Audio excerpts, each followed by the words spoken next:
10 weeks of TED, week number 8, and wow, time is ticking. And another fascinating show, really good writing, and some interesting themes as well. We're only going to focus on one theme, and it has to do with TED in this instance. Not so much about soccer, but more about the human experience, the human condition, and how much that interferes with our ability to be present in the moment and show up at our best. And if you know the story, if you've been watching along, then you know what I'm talking about. But Ted, as you know, has been separated from his wife for a couple of years. She recently started dating their therapist, their marriage therapist, which isn't cool. But anyway, and Ted has, he acknowledges, but you can tell he's still pining, right? He's absolutely in love with his high school sweetheart and not willing to concede. And so they show up in Great Britain. They bring their son from the US. He's going to hang out with Ted for 2 weeks while these two go off to Paris and vacation. And Ted, of course, is freaking out because he associates Paris with people proposing for marriage. So he's got a story in his head that that this doc is going to propose to his ex-wife and they're going to get married and yada, yada, yada. So, as I said, Ted is quite obsessed with this story. He continues to talk about it, recycle it, share it with his friends and the other coaching staff. And it's a prime example of how all of us take stories and events and we cycle them, especially if they have us coming out as the victim in that story. And I know it sounds crazy, but we all do it. And part of why we do it, I mean, I'm no clinical psychologist, but part of why we do it is because we like to be right.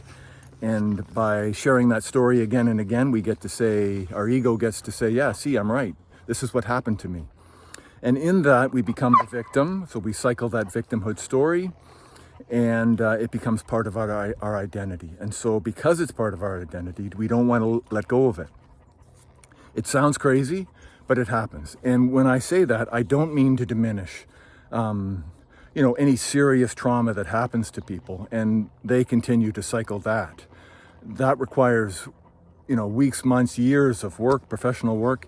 And I get it. That's a bigger deal. What I'm talking about is events like happened to Ted, where it's more of an event that could very easily, perhaps, be processed and moved on from. But Ted chooses not to, and to his own detriment, right? And then finally, at the end of the show, Rebecca, who's on the phone with Ted, and she kind of gives him a verbal slap in the face where she says, who the blank cares if this guy's going to propose to your wife? And Ted is shocked, right? But it's kind of what he needs. I mean, yes, guess what? You haven't been together for 2 years. You have been with other women. Your wife has been with other men, and she might get married again and accept it and get on with your life. So, and then she drops this beautiful line, very simple, where she says, Ted, stop letting yesterday get in the way of today. And I just thought, wow, that advice could be applied to all of us, right? How many of us invite, encourage the events of what happened yesterday to continue to interfere with our lives today, right? How many of us are guilty of that, right? Guilty as charged. We all do it. And yet it's to our own detriment, right?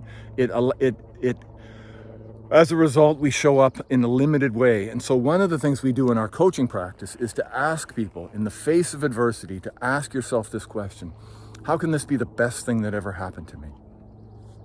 And what that does is, once you have processed the grief and the sadness that comes from the event, fair enough. We're not saying this is, you bury your head in the sand and you don't acknowledge what happened to you. You process that and you say, okay, this happened to me. I get it. And then how can this be the best thing that ever happened? What that question does is it kicks you out of victim and it makes you a creative problem solver. It makes you the hero who comes in and saves yourself, because now you're too busy trying to find a solution here to feel sorry about yourself, and you are more apt to get on with life. And so it goes back to that old saying, right? Instead of asking what was done to you, ask or what was done to you, ask yourself what was done for you. So the question here is, Ted, how can this be the best thing that ever happened to you? And the answer is, well, you can get on and meet another woman and perhaps have a better relationship in the future. You can have a better relationship with your son because you're not so obsessed with what's going on when you're not around. There are so many examples of that. I mean, goodness, I don't think I'd run out of battery before I could stop sharing those examples in life. We all do it. We're all humans. It doesn't make us bad. It just provides room for opportunity, right? There is always opportunity. And here's one of them. So we would invite you in an honest moment with lots of care and compassion. Be nice to yourself. What are some things that happened yesterday or weeks, months ago, years ago, that you continue to cycle, where you come out the victim and it keeps you stuck? And what could be possible if you pulled yourself out of that victim cycle and got on with your life in a more productive, fulfilling, and satisfying way? Wow, what could be possible? So be nice to yourself when you, if and when you go through this process, right? It isn't about shaming or beating yourself up for another reason.